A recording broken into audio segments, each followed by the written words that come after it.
Baik, Ya, silakan.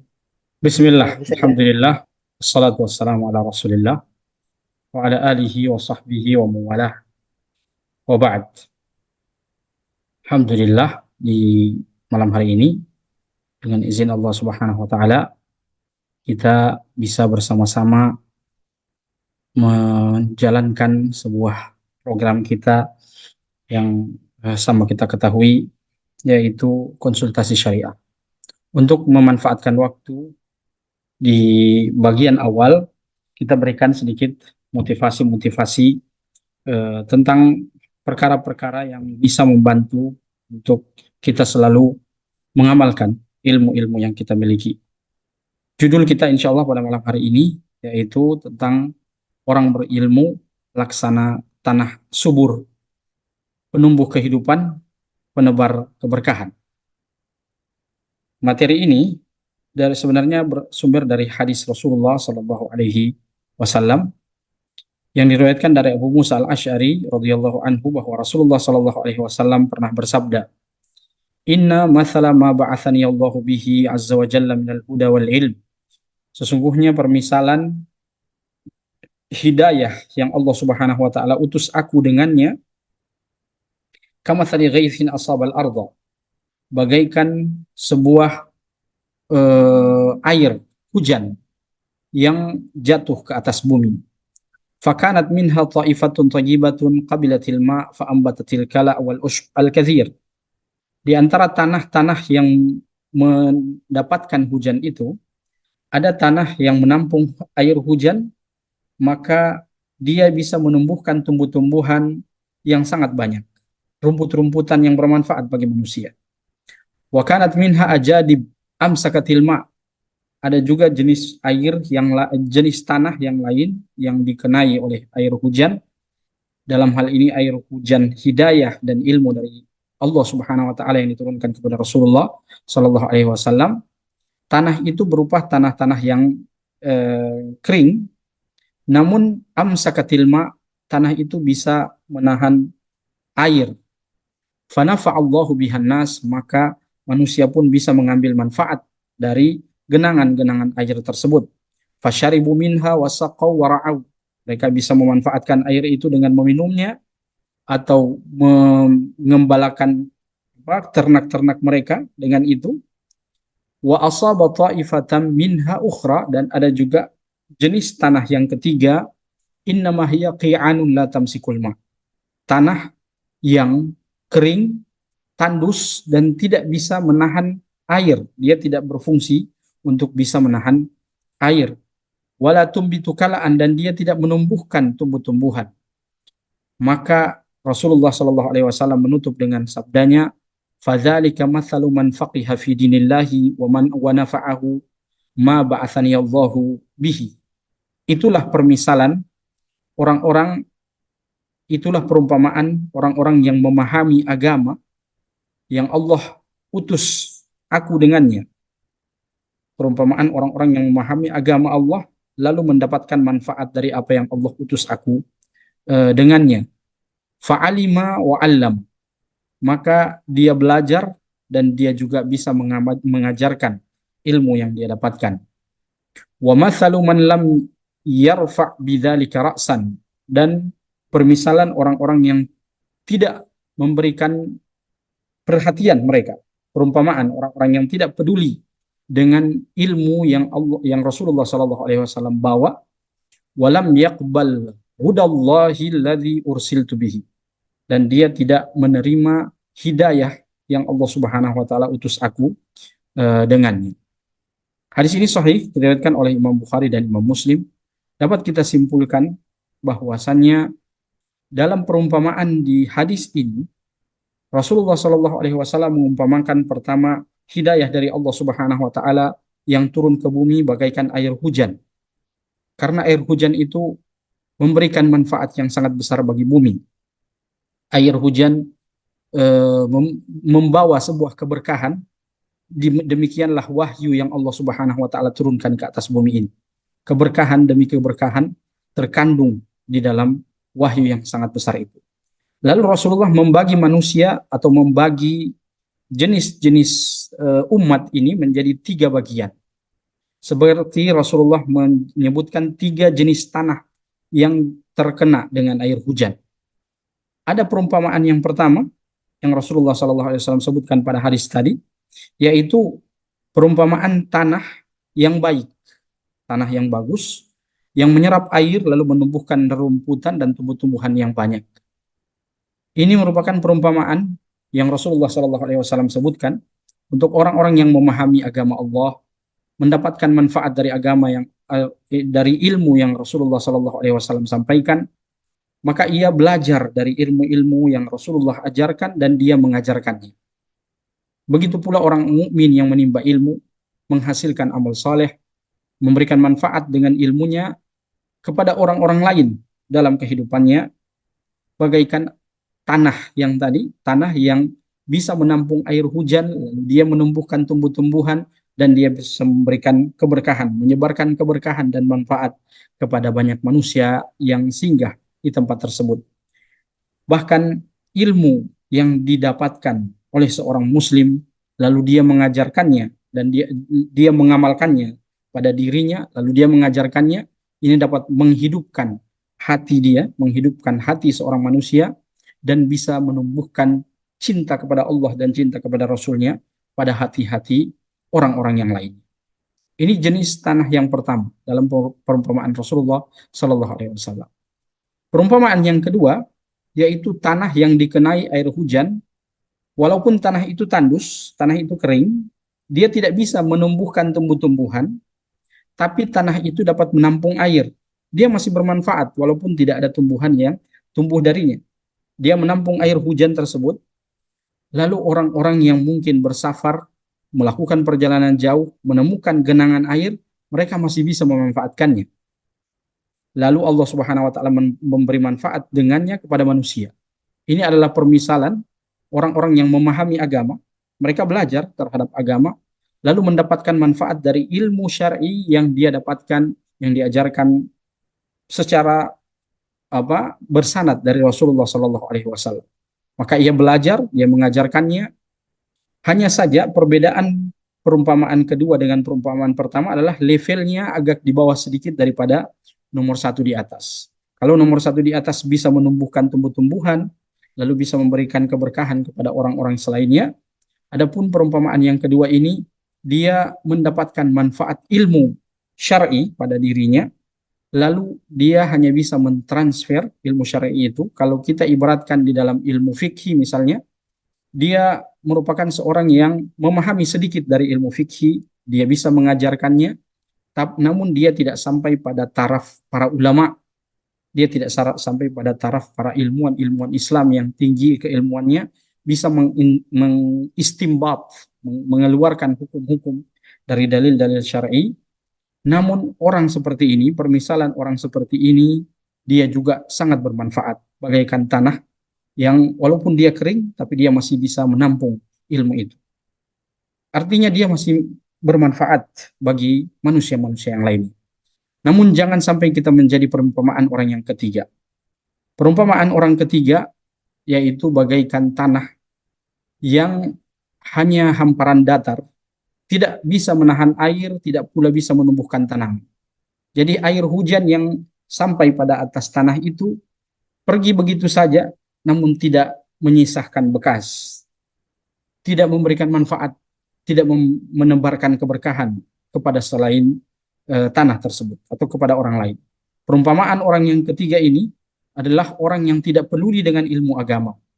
Dia tidak belajar dengan ilmu agama, kewajiban-kewajiban yang harus dia lakukan, misalnya tentang kewajiban sholat, dia tidak tahu bagaimana tata cara sholat yang sesuai dengan sunnah Nabi Shallallahu Alaihi Wasallam.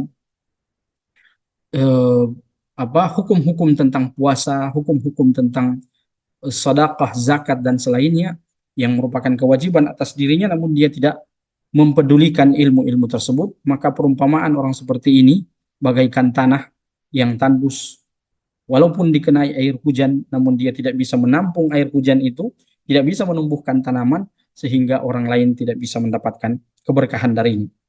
Dia tidak bisa menerima petunjuk dari Allah Subhanahu wa taala dan Rasulnya dengan ilmu yang Rasulullah diutus dengannya. Begitu pula orang yang berpaling dari agama Allah, dia tidak masa bodoh, dia masa bodoh dengan ilmu-ilmu syar'i, dia tidak pedulikan sehingga dia enggan untuk belajar agama, tidak mau mengamalkan agamanya dan tidak bisa mengajarkan agamanya. Padahal seyogianya seorang muslim jangan sampai pada level ketiga ini. Jangan sampai kita sampai pada level orang yang ketiga sehingga kita tidak bisa memberikan manfaat kepada orang-orang di sekitar kita, apalagi kalau kita sudah menjadi seorang kepala keluarga. Maka seharusnya kita sebagai kepala keluarga melihat kualitas diri kita. Jikalau kita masih pada taraf orang yang jahil terhadap agama, maka marilah kita menjadi perumpamaan orang yang pertama atau perumpamaan orang yang kedua. Perumpamaan orang yang pertama ini bagaikan para ulama-ulama yang mumpuni bidang-bidang ilmu syar'i sehingga mereka bisa menumbuhkan tumbuh-tumbuhan yang bermanfaat, tumbuh-tumbuhan ilmu yang bisa memberikan keberkahan pada hati-hati manusia. Atau kita paling kurang menjadi perumpamaan orang yang kedua, walaupun level kita tidak setinggi para ulama, namun paling kurang kita menjadi perantara perantara sampainya keberkahan ilmu kepada orang lain. Kita menjadi perantara, kita membagikan ilmu-ilmu tersebut baik berupa buku atau berupa video. Kalau sekarang ya, sudah banyak video-video ceramah-ceramah, potongan-potongan ceramah para ulama, para asatidzah. Dengan keberkahan ilmu itu, kita menjadi perantara dalam keberkahan yang kita tebarkan kepada sesama manusia, sehingga kita bisa menjadi orang yang berilmu laksana tanah yang subur, penumbuh kehidupan dan penebar keberkahan. Wallahu ta'ala a'lam. Ya, kita kembalikan ke Khuzul. Insya Allah. Terima kasih Ustaz untuk materi pengantarnya, luar biasa dari apa yang disampaikan. Baik, untuk itu silakan kami berikan kesempatan kepada seluruh peserta dan juga partisipan yang ingin memberikan pertanyaan atau konsultasi di kesempatan kali ini. Kami persilahkan. Untuk Anda yang ingin berkonsultasi langsung, ngobrol dengan Ustadz kita, bagi para partisipan di meeting Zoom ini, silahkan reaction-nya, silahkan raise hand. Kami akan berikan kesempatan untuk bisa open mic dan juga open cam. Untuk partisipan yang lain yang ingin mengirimkan pertanyaan melalui chat juga, silahkan mengirimkan melalui pesan WhatsApp di 0813 5444 0897. Sekali lagi di 0813 5444 0897. Ya. Baik Ustaz. Ini mengawali perjumpaan kita. Pertanyaan dari saya pribadi Ustaz. Apakah dari hadis yang disebutkan tadi ya tingkatan yang harus kita jadikan terhadap diri kita Ustaz? Kalau misalnya kita hanya cukup untuk mengetahui ilmu, belajar agama, tetapi hanya dengan niatan awalnya adalah hanya untuk diri sendiri misalnya, atau paling tidak cukup untuk keluarga saja misalnya, tanpa harus pusing atau akan memikirkan orang lain. Apakah ketika saya mengawali ilmu agama yang memang niatan awalnya hanya untuk diri saya sendiri dulu, memperbaiki diri dan seterusnya, ini apakah boleh seperti itu, atau memang dari awal kita harus niatkan diri kita belajar agama memang untuk tidak hanya untuk diri tapi juga untuk orang lain. Ini untuk skala prioritasnya seperti apa, Ustaz? Baik. Bismillah. Sebenarnya dalam mempelajari ilmu agama, skala prioritas yang kita dahulukan adalah ilmu-ilmu yang merupakan fardu ain. Ilmu-ilmu yang merupakan fardu ain dalam kehidupan seorang muslim. Ilmu yang merupakan fardu ain seperti sholat misalnya. Kita mempelajari hukum-hukum sholat, mulai dari syarat-syaratnya, tata cara bersucinya, kemudian cara pelaksanaannya, rukun-rukunnya, wajib-wajib sholat, sunnah-sunnah sholat, dan hukum-hukum yang berkaitan dengan pembatal-pembatalnya. Itu merupakan fardu ain yang memang merupakan kewajiban bagi kita sebagai kaum muslimin. Kemudian hukum-hukum yang perlu kita prioritaskan atau ilmu-ilmu yang perlu kita prioritaskan juga dalam diri kita adalah yang berkaitan dengan rukun-rukun Islam atau rukun-rukun iman dulu ya. Rukun-rukun iman tentang hukum-hukum ilmu-ilmu tentang tauhid. Ilmu-ilmu tentang tauhid perlu juga untuk kita pelajari walaupun kita tidak terlalu mendalam dalam ilmu tauhid. Yang penting kita sudah mengetahui bagaimana cara-cara mentauhidkan Allah, syarat-syarat la ilaha illallah dan apa pembatal-pembatalnya, jurang-jurang kesyirikan kita sudah mengetahui jurang-jurang kesyirikan itu, mengenalnya dan bagaimana cara menghindarinya. Maka insya Allah dengan mengetahui dasar-dasar misalnya tentang rukun-rukun iman, iman kepada Allah, iman kepada malaikat-malaikatnya, kitab-kitabnya, rasul-rasulnya, iman kepada hari akhir, insya Allah kita sudah mengambil ilmu yang menjadi fardu ain bagi kita. Jadi kalau ditanya yang mana yang perlu kita prioritaskan, itu yang jawabannya. Yang perlu kita prioritaskan adalah hal-hal yang menjadi fardu ain bagi kita, baik berkaitan dengan rukun-rukun iman atau berkaitan dengan rukun-rukun Islam kita, mulai dari sholat yang tadi kita sebutkan, kemudian puasa, puasa yang wajib adalah puasa di bulan suci Ramadan, walaupun kita tidak terlalu mendalam dalam ilmu-ilmu tentang puasa, zakat, bagaimana itu nisab zakat, kita tidak sampai mendalami seperti itu, seperti yang dipelajari oleh orang-orang yang memang mengambil jurusan itu dalam perkuliahan mereka. Namun paling kurang kita sudah tahu kalau harta kita sudah sampai nisab, maka kita sudah wajib untuk berzakat. Kalau harta kita sudah melebihi dari kebutuhan-kebutuhan keluarga, maka sedianya kita mendaftarkan diri untuk berhaji. Itu adalah hukum-hukum yang perlu untuk kita ketahui dan perlu kita prioritaskan dalam menimba ilmunya. Kemudian yang berikutnya, setelah kita menimba dasar-dasar keilmuan Islam dalam rukun iman dan rukun Islam, barulah kita naik ke level yang lebih tinggi. Misalnya, kita sudah menjadi orang kaya, pebisnis misalnya. Kita sudah menjadi orang kaya pebisnis, maka perlu untuk kita tahu tentang hukum-hukum zakat. Karena ada batasan-batasan harta orang-orang kaya yang sudah menjadi hak orang-orang miskin. Wa fi amwalihim haqqum ma'lum lis-sa'ili wal mahrum. Pada harta-harta orang kaya itu ada hak-hak yang sudah ditetapkan oleh Allah Subhanahu wa taala bagi para orang-orang fakir dan miskin. Maka perlu untuk kita pelajari hukum-hukum tentang zakat. Apa nisab-nisabnya yang perlu untuk kita keluarkan. Kalau kita seorang petani misalnya, petani beras, maka perlu untuk kita ketahui tentang hukum-hukum zakat pertanian. Kalau kita sudah mendaftarkan diri dalam haji misalnya, maka level yang untuk kita pelajari yaitu tentang rukun-rukun haji, tentang wajib-wajib haji, itu yang perlu untuk kita perdalami walaupun kita kuliah di jurusan umum. Walaupun kita adalah mahasiswa jurusan-jurusan umum, namun karena kita sudah mendaftarkan diri untuk berangkat haji, maka kita naik sedikit level, bukan hanya mengetahui tentang kewajiban haji, tapi bagaimana tata caranya, pelaksanaan sesuai sunnahnya, dan seterusnya. Ya, mungkin itu yang bisa kami jawab untuk pertanyaan Akhzul. Barakallahu fikum. Allah Ta'ala alam. Baik, Insya Allah. Terima kasih Ustaz untuk jawabannya. Dan silakan untuk para partisipan yang ingin berkonsultasi, ingin berkonsultasi langsung dengan Ustaz kita juga boleh. Baik itu berkaitan dengan tema atau materi yang Ustaz bawakan, atau juga di luar daripada tema tersebut, atau selain dari tema yang kita bawakan juga boleh Anda tanyakan, mumpung kita berada dalam segmentasi atau hari konsultasi umum atau kontemporer, ya. Jadi setiap hari Jumat kita bisa membahas permasalahan umum atau kontemporer.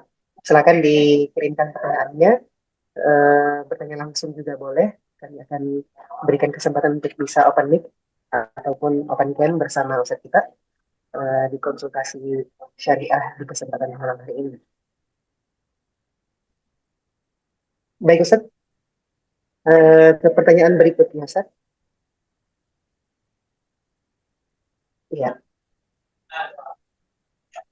kami kirimkan via chat Ustadz juga. Pertanyaan pertama Ustadz. Suami saya tidak menjalankan perintah agama. Bahkan dia melanggar larangan Allah. Ketika di rumah Ustaz, setiap selesai maghrib, saya punya kebiasaan untuk mengajar anak-anak TK untuk bisa belajar ngaji, belajar sholat, Iqra, dengan sedikit paksaan. Tetapi suami saya melarang Ustaz, dan menyuruh untuk berhenti mengajari anak-anak tersebut. Sementara dia sendiri tidak pernah dilihat oleh anaknya mengaji ataupun sholat. Sementara ini Ustaz, saya ini sementara bersabar belajar ikhlas dengan keburukan yang dimiliki oleh pasangan saya. Nah, bagaimana dengan hal ini Ustaz? Apakah saya harus taat dengan suami saya untuk larangannya ini atau seperti apa Ustaz? Baik. Bismillah. Memang masalah dalam kehidupan tiada habis-habisnya. Allah Subhanahu wa taala yang sudah sebutkan di dalam Al-Qur'an tentang tujuan penciptaan manusia. Alladzi khalaqal mauta wal hayata liyabluwakum ayyukum ahsanu amala. Allah menciptakan kehidupan ini di atas muka bumi untuk mencoba siapa di antara kalian yang paling baik amalannya. Di antara amalan yang terbaik adalah kesabaran terhadap cobaan-cobaan yang Allah berikan. Semakin besar cobaan, maka semakin tinggi pahala yang didapatkan. Oleh karena itu Rasulullah mengatakan, asyaddun nasi bala'an al-anbiya sumal amthal fal amthal. Manusia yang paling berat cobaannya adalah para nabi. Lalu orang-orang yang memiliki tingkat keimanan yang hampir semisal dengan para nabi, sumal amthal fal amthal, lalu orang-orang yang seperti dengan mereka. Artinya bahwasannya kita sebagai wasiat, nasihat bagi diri kami pribadi dan nasihat bagi ukhti kita yang bertanya, bahwasannya memang Allah Subhanahu wa taala memberikan kita cobaan, kita sadari bahwa Allah masih sayang kita. Allah masih sangat menginginkan kebaikan yang sangat baik besar untuk kita, yang mana ketika kita berjalan di atas muka bumi tanpa cobaan, bisa jadi kita lupa kepada Allah Subhanahu wa taala. Namun dengan cobaan yang Allah berikan kepada kita, baik cobaan itu terjadi pada diri kita atau dalam keluarga kita, maka insya Allah itulah cara Allah untuk mendekatkan kita kepadanya. Jangan sampai, jangan-jangan sesuatu yang kita lihat buruk, itulah yang akan mengantarkan kita ke surga. Dan sesuatu yang kita cita-citakan, sesuatu yang baik yang kita citakan, padahal itulah yang menjauhkan kita dari Allah Subhanahu wa taala. Jadi itu yang perlu untuk kita bangun dalam diri kita, bahwasannya setiap kehidupan pasti ada cobaan. Dan semakin besar cobaan, maka semakin besar pun pahala dari Allah Subhanahu wa taala. Adapun kalau kita kembali ke pertanyaan ukhti kita, bagaimana caranya dia menghadapi pasangan hidup yang seperti itu, maka yang pertama yang Ana bisa jawab yaitu mendoakannya. Mendoakan suami tersebut, mudah-mudahan Allah bisa bukakan hatinya, karena setiap manusia memiliki hati. Sekeras apapun hati seorang manusia, tidak lebih keras daripada batu.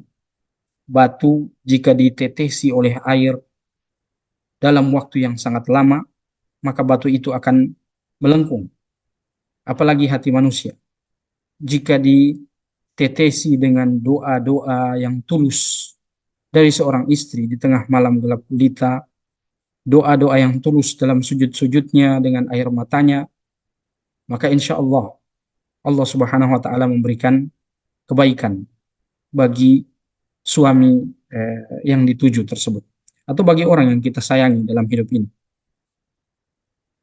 Dengan doa insya Allah Allah bisa merubah hal-hal yang mustahil bagi kita. Mustahil bagi manusia tapi Allah tidak mustahil baginya dengan doa-doa yang kita panjatkan kepadanya.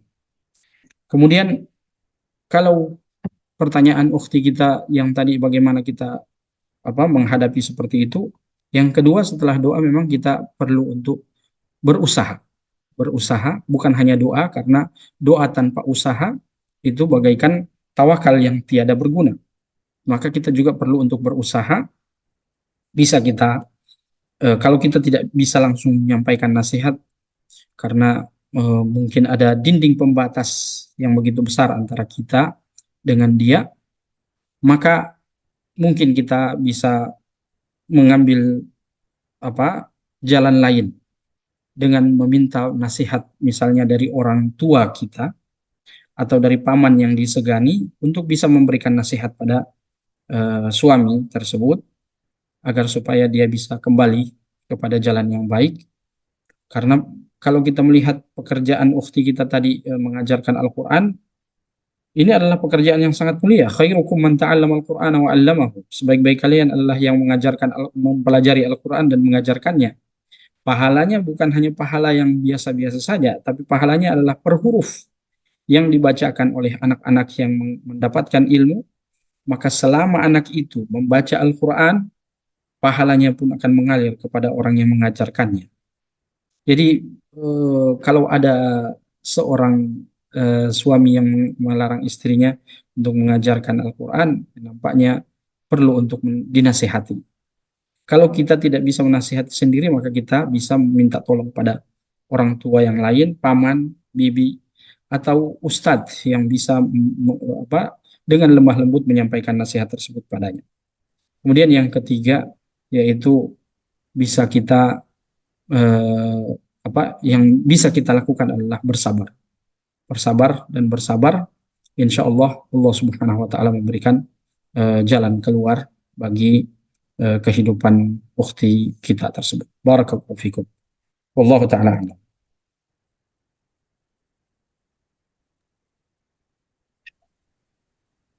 Baik, terima kasih Ustaz untuk jawabannya. Kita lanjut ke pertanyaan berikutnya. Pertanyaan dari partisipan kita adalah Seniati di Palu, Ustaz. Ustaz, apa maksud dengan pernyataan yang menyatakan bahwa kita mempelajari ilmu itu sesuai dengan keadaan masing-masing? Mungkin ini ada juga kaitannya dengan materi yang kita telah dengarkan sebelumnya. Iya. Mempelajari ilmu dengan keadaan masing-masing maksudnya adalah kita melihat kondisi kita. Kita melihat kondisi kita. Kalau kita belum mengetahui tentang ilmu-ilmu tentang dasar, ilmu-ilmu dasar dalam ibadah-ibadah rukun-rukun Islam tadi, misalnya kita belum mendalam tentang sholat, tata cara sholat dari Nabi Shallallahu Alaihi Wasallam, maka perlu untuk kita belajar tentang tata cara sholat. Dan caranya belajar sekarang sudah tidak perlu lagi kita duduk di bangku-bangku sekolah, bangku-bangku kuliah. Tinggal kita beli bukunya, lalu kita baca dan kita amalkan ilmu yang kita pelajari tersebut. Itu yang Anda maksud tadi dengan melihat kondisi kita masing-masing.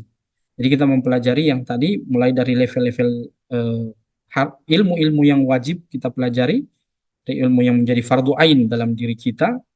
Kita melihat kondisi, misalnya sekarang kita sudah menjadi orang yang kaya, kita menjadi orang kaya, bisnis kita adalah bisnis ternak kambing. Nah, perlu untuk kita tahu tentang beternak kambing itu. Kalau sudah sampai 40 ekor, maka sudah wajib untuk dikeluarkan zakatnya. Jadi itu yang Anda maksud tadi, harus melihat dengan kondisi diri kita. Perlu untuk kita pelajari bagaimana zakat hewan ternak. Apa saja yang syarat-syaratnya yang perlu untuk kita perhatikan dan bagaimana cara mengeluarkan zakat tersebut. Kalau kita sebagai orang tua atau sebagai pengantin. Kita baru mau menikah, kita baru menikah, kan tidak ada di bangku-bangku kuliah kita diajarkan menjadi suami yang ideal, kan tidak ada mata kuliah menjadi suami yang ideal atau menjadi istri yang penyayang, tidak ada mata kuliahnya. Tapi kita ini sudah mau masuk di dalam dunia pernikahan, maka wajib bagi kita membaca buku-buku yang berkaitan dengan cara-cara muamalah yang baik, contoh-contoh Rasulullah dan contoh-contoh orang-orang soleh dalam pernikahan mereka dengan istri-istri mereka. Ada pernikahan-pernikahan mereka yang sangat berberkah dalam hidupnya, sehingga mereka seakan-akan hidup dalam suasana yang sangat bahagia, disebabkan karena ilmu yang mereka sudah siapkan sebelum pernikahan tersebut. Jangan sampai pernikahan terjadi padahal ilmu belum ada. Akhirnya yang terjadi hanyalah pertengkaran demi pertengkaran, namun sangat tidak diharapkan. Disebabkan karena apa? Karena kurang matangnya ilmu sebelum masuk dalam dunia pernikahan. Itu yang kami maksud dengan melihat kondisi diri, kapan dan di mana kita, ilmu apa yang kita perlu untuk dalami agar supaya bisa kita jalani hidup ini dengan dasar ilmu yang kuat sehingga mendekatkan kita kepada Allah Subhanahu wa taala. Wallahu taala alam.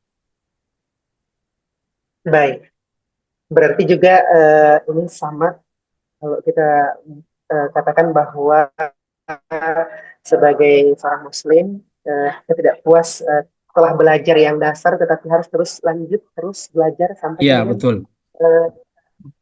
meninggalkan dunia ini, begitu Ustaz. Iya. Artinya kita perlu Karena kalau sesuai dengan keadaan tadi, update terus gitu Ustaz ya. Mengupdate dan Ya, mengupgrade diri kita. Update dan upgrade. Baik. Terima kasih Ustaz. Kita lanjut Ustaz ke pertanyaan dari Sumaya. Ya. Pertanyaan dari partisipan kita di penjam Google Ustaz. Bisa dilihat juga pertanyaannya. Ustaz, apa hukumnya kalau seseorang itu tidak mau belajar agama karena dia tidak tahu kalau belajar agama itu hukumnya wajib?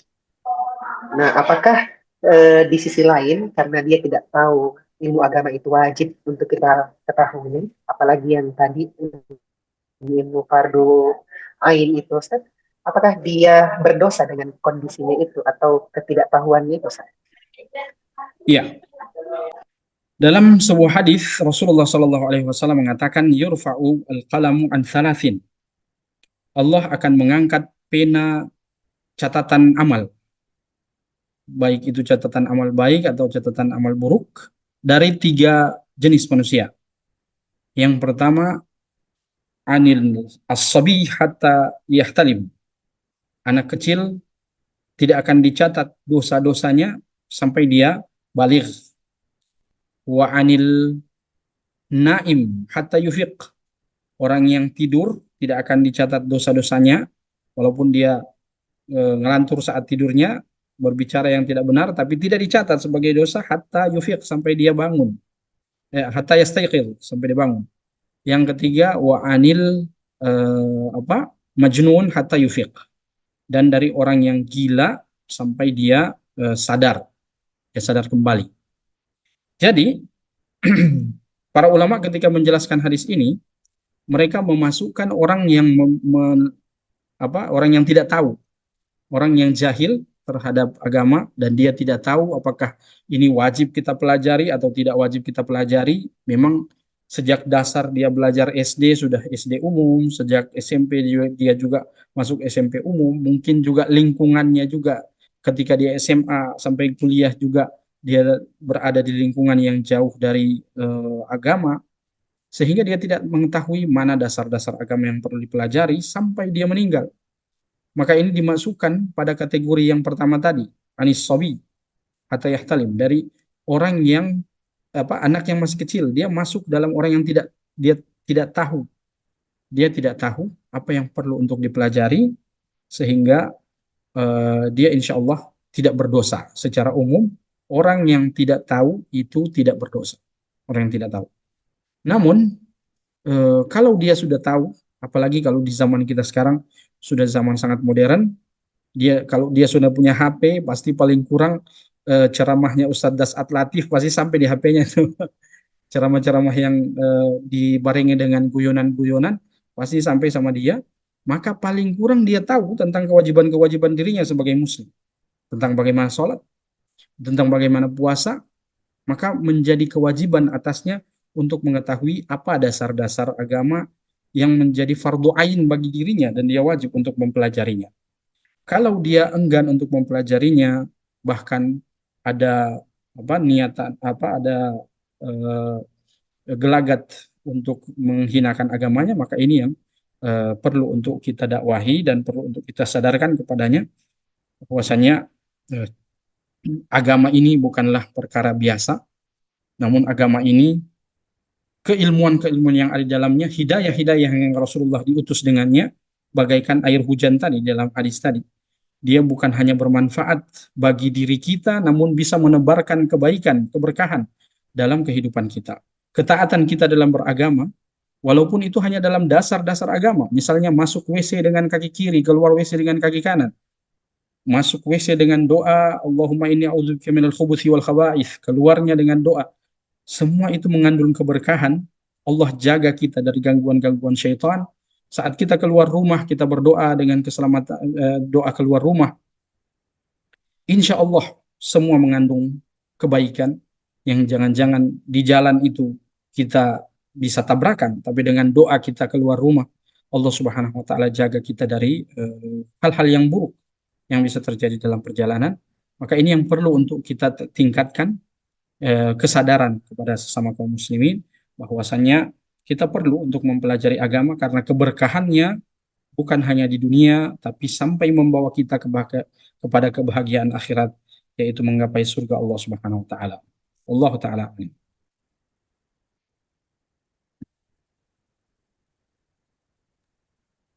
Baik, terima kasih Ustaz untuk jawabannya. Kita ke pertanyaan berikutnya Ustaz. Ya, Iya, pertanyaan dari Mira di Makassar Ustaz. Apakah termasuk gibah membiarkan kejelekan pemerintah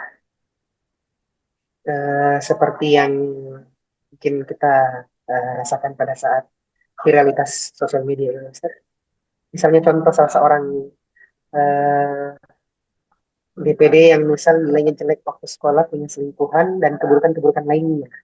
Kemudian juga bagaimana dengan gibah dengan artis-artis yang beritanya kadang membuat heboh, ya seperti eh, eh, membuat heboh seperti percetakan, sehingga kita juga ikut membaca berita-berita atau informasi yang sepertinya informasi ini bisa masuk gibah begitu, Ustaz.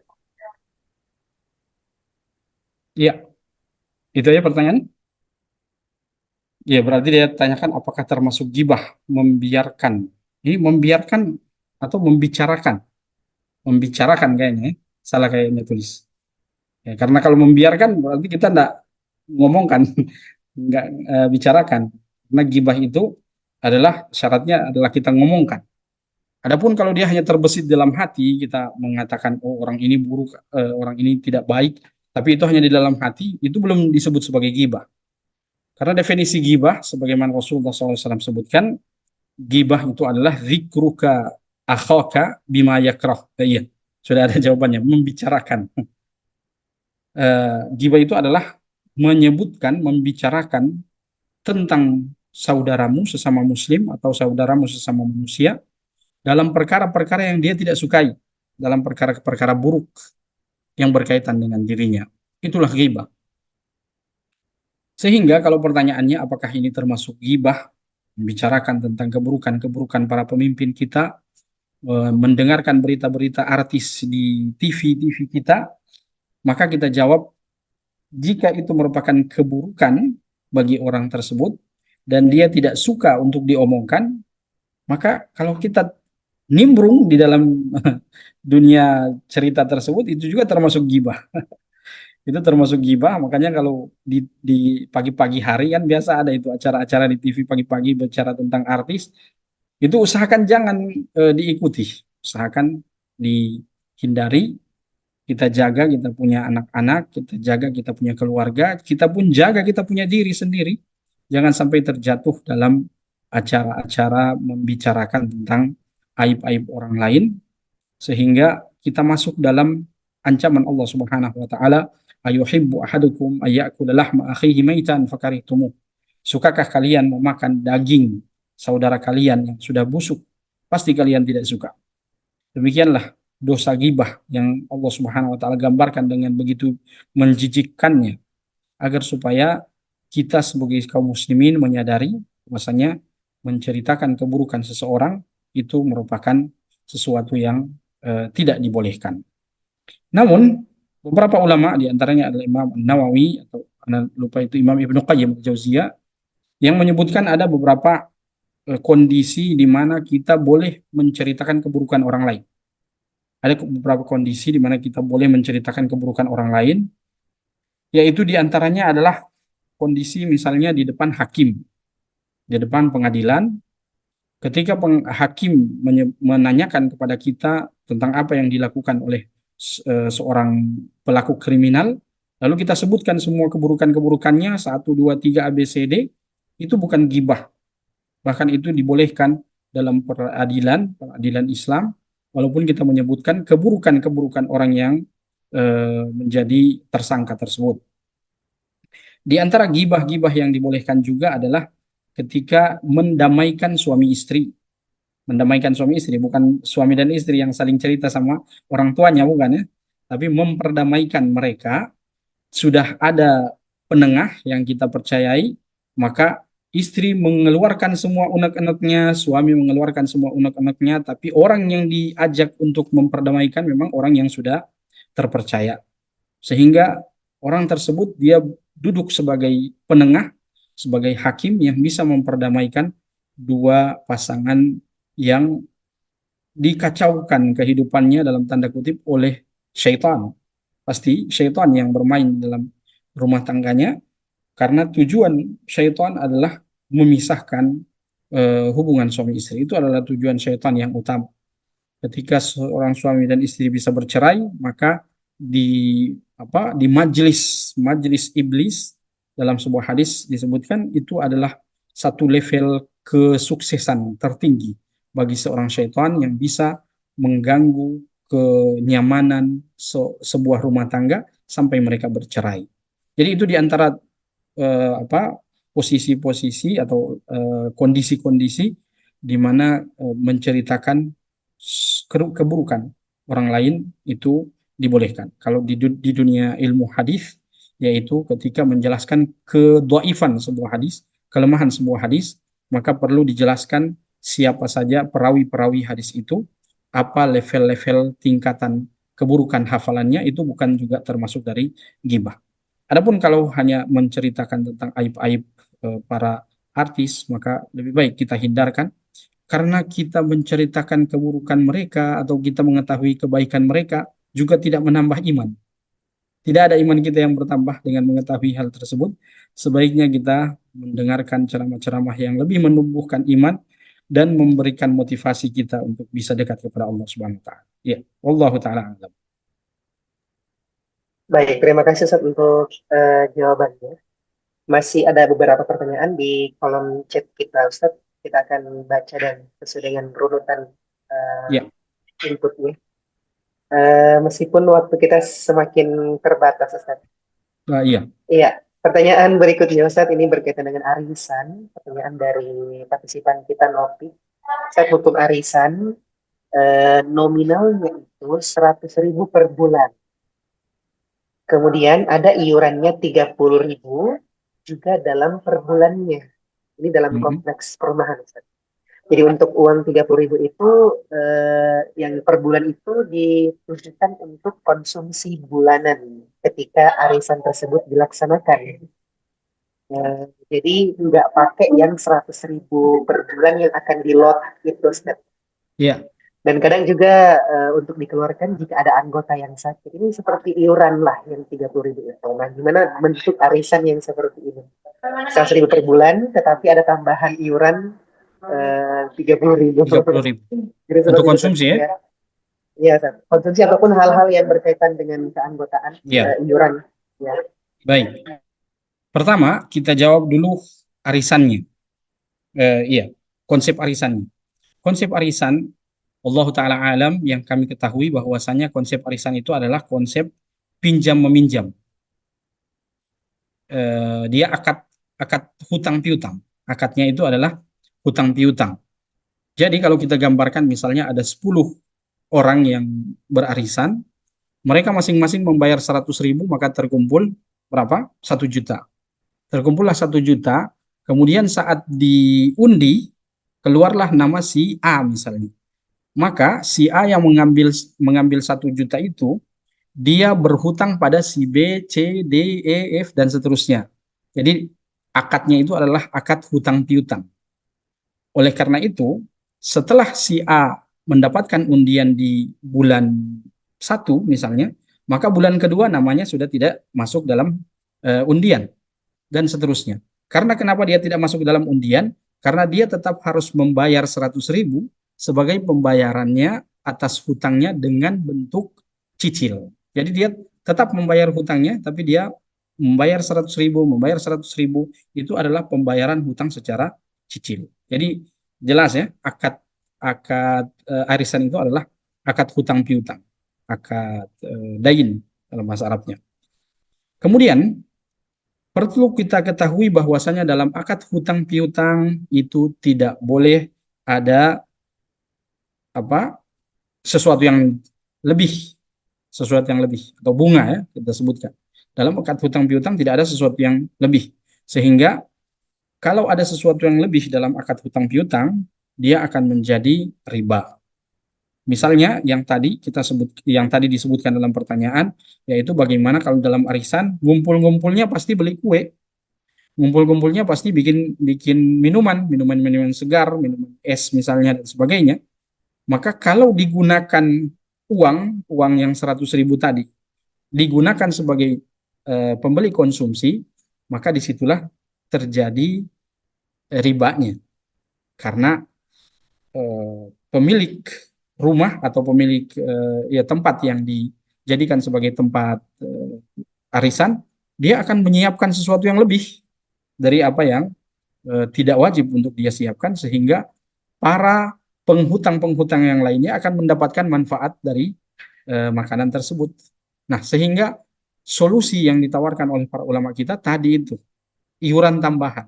Sehingga kalau ada iuran tambahan 30.000 untuk membeli konsumsi di luar dari 100.000 tadi, maka insya Allah telah terhindar dari keuntungan yang bisa didapatkan dari hutang piutang tersebut. Jadi kalau kami melihat secara umum, metode seperti itu insya Allah bisa menghindarkan kita dari riba insya Allah. Jadi dibolehkan insya Allah. Allah Ta'ala. Ya. baik. Terima kasih Ustaz untuk jawabannya. Kita masih mau lanjut ke pertanyaan berikutnya. Ini masih ada 4, tapi masih banyak. Atau kita Dan jawab juga secara kita singkat-singkat aja. Oh, boleh Ustaz. Iya. Oh ya, baik, baik.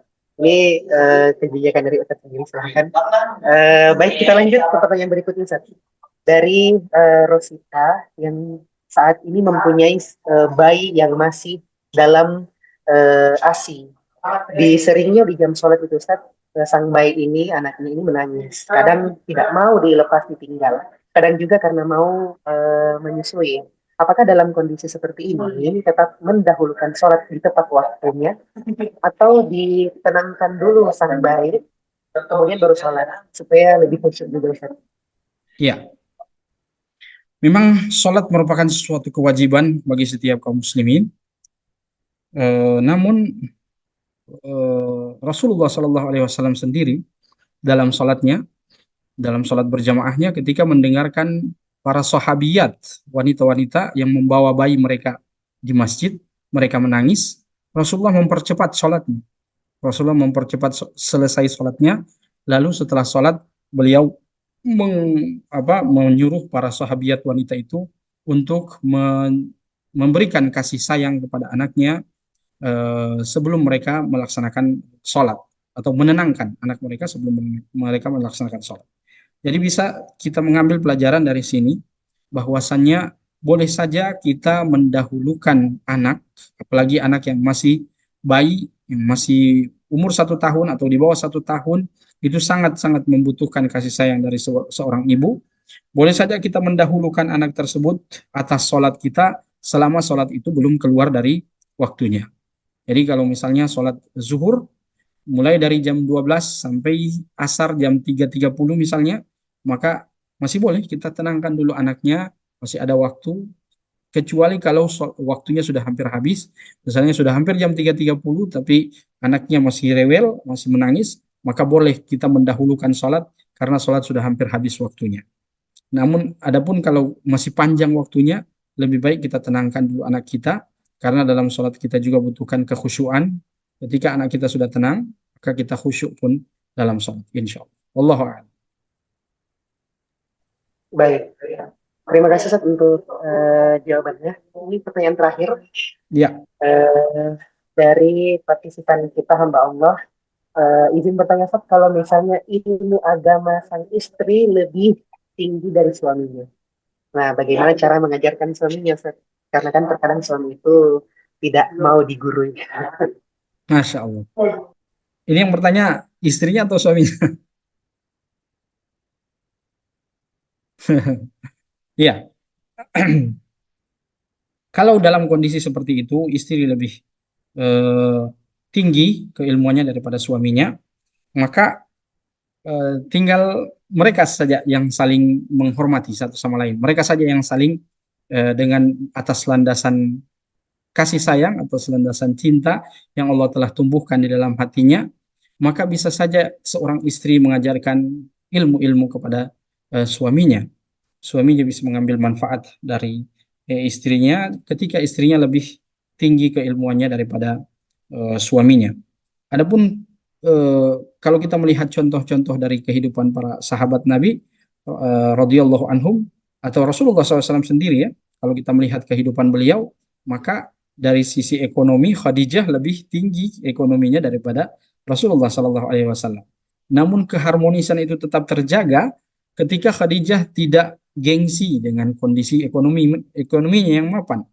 Ketika menikah dengan seorang suami yang memiliki tingkat ekonomi yang tidak terlalu sama dengan dia. Namun dengan kasih sayang maka insya Allah keharmonisan itu bisa terjaga dalam rumah tangga. Jadi intinya tinggal menjaga hubungan dengan landasan kasih sayang dan cinta, menciptakan keharmonisan bersama-sama sehingga suasana di dalam rumah tidak terasa canggung. Mereka saling mengajarkan, saling menghormati, namun tetap menjadikan tujuan keridhaan Allah Subhanahu wa taala itu menjadi tujuan mereka. Jadi intinya boleh saja seorang istri mengajarkan suaminya, namun kalau dia ragu-ragu, dia malu-malu, maka seperti tadi yang kita sebutkan, boleh dia menjadi perantara untuk mengantar suaminya pada sebuah taklim ustadz yang menjadi perantara bagi suaminya untuk bisa bertarbiyah bersama-sama agar supaya cinta itu bisa abadi selama-lamanya hingga di akhirat nanti. Wallahu taala a'lam. Amin. Terima kasih Ustaz untuk jawabannya. Maka cukup sekian untuk pertanyaan-pertanyaan yang sudah masuk dan sudah kita jawab satu persatu. Dan alhamdulillah kita juga berada di penghujung acara. Sudah durasinya lewat dari 1 jam. Maka cukup sekian untuk perjumpaan kita pada kesempatan kali ini kepada narasumber kita dari Dewan Syariah Wahda Islamiyah Ustaz Rahmaniyati LCMAG Hafizahullah. Kami ucapkan terima kasih banyak Ustaz untuk waktu dan kesempatannya. Semoga Ustaz diberikan keberkahan, amin, umur, insya Allah, sehingga episode berikutnya kita bisa berjumpa kembali Ustaz. Amin, insya Allah. Insya Allah, jazakumullahu khairan wa barakallahu fikum Ustaz. Barakallahu fikum. Ya, dan untuk partisipan dan juga para peserta dan pemirsa program konsultasi syariah bersama Dewan Syariah Wahda Islamiyah, kami ucapkan terima kasih banyak yang sebesar-besarnya atas segala atensi dan partisipasi Anda. Jangan lupa untuk selalu memasukkan dalam agenda kegiatan setiap malamnya, setiap Senin sampai Jumat, kita bisa berkonsultasi bersama Dewan Syariah Wahda Islamiyah. setiap pukul 9 malam waktu Indonesia bagian tengah. Dan demikian untuk perjumpaan kita tutup dengan doa kafarat. Subhanallah, Assalamualaikum warahmatullahi wabarakatuh. Waalaikumsalam warahmatullahi wabarakatuh.